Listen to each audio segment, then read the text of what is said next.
Welcome to the intro on setting up scenes in OBS. OBS is, of course, the open broadcast software, and this is going to be your main hub for setting up your different scenes that you're going to be using for content and anything you're doing virtually, whether that's over Zoom or through any other event. So I've started here with a fresh scene so that we can get started from scratch. So first thing you'll notice is on the left-hand side, this is going to be where you're creating your scenes. So right now we just have the one. This is what it's going to look like when you first start it up. Now I'm going to add another scene here, and we're going to name this one main image.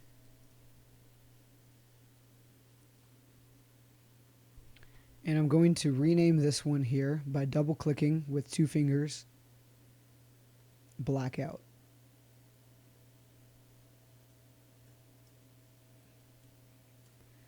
That way I know anytime I can just go back to that blackout and it's going to be black. Now, let's start with this main image. So after we rename our scene, we're going to come over here to sources. This is going to be where you pull in all of your different inputs, whether that's images, PowerPoint, webcam, audio, music. Everything comes here. It comes through sources. So let's get started. Since this is just the main image, I'm going to go over here to image. I'm going to click OK. And I'll browse here for something on my desktop.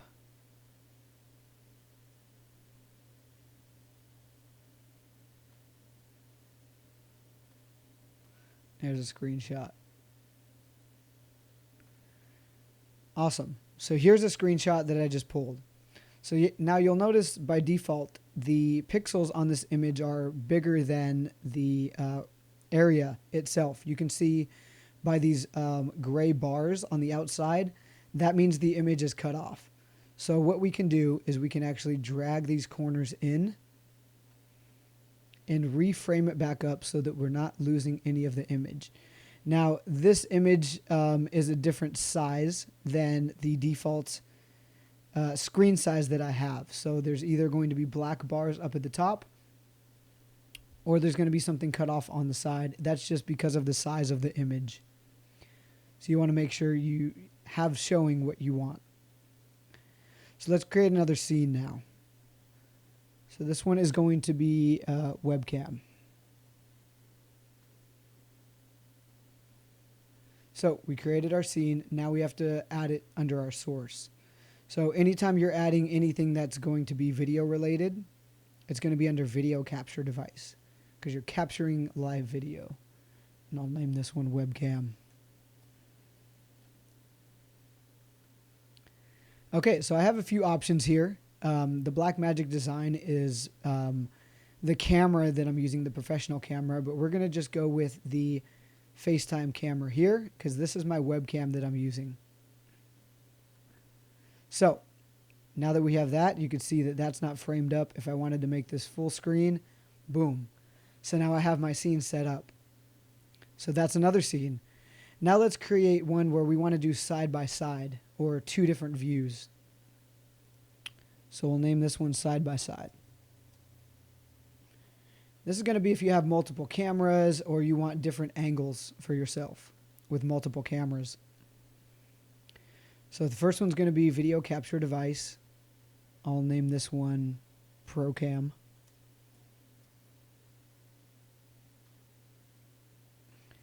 And that one, like I said, is going to be the Blackmagic. So you can see the look here is a little bit different. It's also a little bit delayed. That's because it's running through my entire system and looping. So now we're going to create another source because we want the side-by-side view. And again, we're going to go to video capture device. And actually, we already created our webcam, so we don't need to create it again. We can go to add existing and go to webcam here. Boom. So that's going to bring in the webcam. So now we have 2 different views. So we can do a side-by-side. See, this one here is my webcam, and this one here is my professional camera. So we can do side-by-side. If I had this over here, or we wanted a different view with this webcam here, maybe you wanted to show something else around, that's how you would set up a scene with side-by-side. Another cool thing you can do is if you hold on Option, if you hold down Option, this is on a Mac, and then drag from these from the side here, you can actually frame this up really nicely. So you see they were overlapping a little bit. Say I just wanted this shot here, and say I don't want to see any of my desk here. So now we can kind of do something like that. And you'll see you'll be able to get even more onto the screen, right? Say I wanted a nice backdrop now because I don't want all of this black behind me. So what I'm going to do is I'm going to go back over here, go back to image. I'll just use the same one I had at existing. Boom. Now what we don't want, we want this to be our background. So we want this to be behind everything because I can't see either of my images. So I'm going to click on this and make sure that it's selected. I know the image is selected because that's where the red bar is around. And I can see it's also selected here. Now that's what these arrows here for, up and down. This is how we're going to layer everything. So I want this to be the bottom layer. Boom. So now the image is on the bottom, right? And we have these images on top. So if I wanted to move this around, then we can make this a little bit bigger. You know, maybe this one's in the corner and it's smaller, but you can play around with this and set that as a scene. Now, if you wanted to go back to another scene, you just come back here to webcam. So let's do a couple more examples for some scenes that you may want to create. You can also play videos through here. So we're going to create a scene. I don't know what we're going to call it yet. So you have all of these options for different scenes. Audio input capture. This is going to be a microphone that you have. This is going to be any music source that you have. For me, my Blackmagic audio device is what I'm using for my video switching software.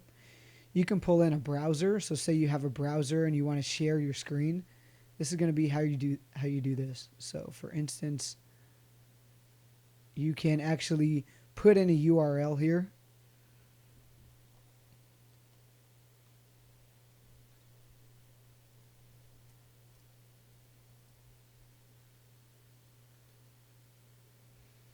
And this is actually a live web page. This is my live page. So you can actually just pull an image live. If you wanted to show something that wants to be updated regularly, you can do it that way. Really, really cool. I'll show you some of the other options we have here. If you just wanted a color source, you know, as a backdrop, you can just have a color source. So you can do a lot of customization here in OBS.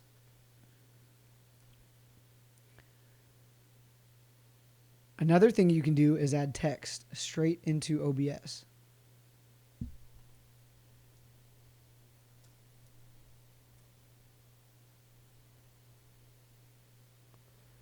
You can customize fonts. I've uploaded a few fonts here.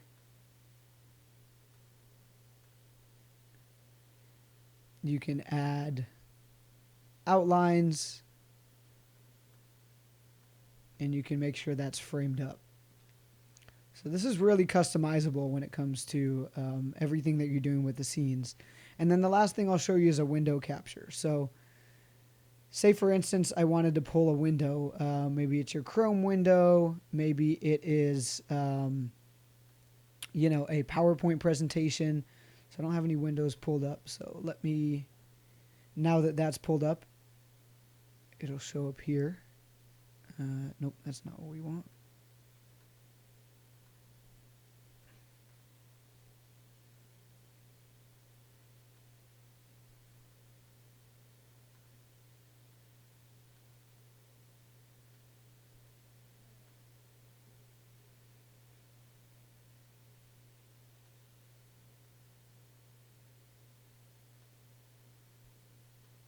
That created a loop. That's not what we want. Let's try it again. Let's capture a window here. And I think I need to give OBS permission actually to pull my screen. So this is good. This is a good example of something that might happen when you initially set up OBS. So I'm going to keep recording here.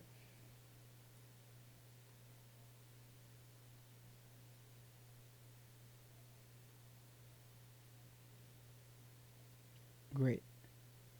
So screen recording. Okay, I have given permission to OBS. This is something that you might need to have on. So now I have OBS under the permission to screen record. So let's go back to here. Okay, now that it wasn't full screen, now I'm able to pull, Google Chrome. Maybe I want to pull, some of these security and privacy, system preferences. You can show individual windows and just grab that screen, and it will actually change as I change it on this window. So it's a live image. So those are some of the things you can do with creating scenes. You can get really creative with all of these, as well as with your sources. You can layer as many things as you want with OBS.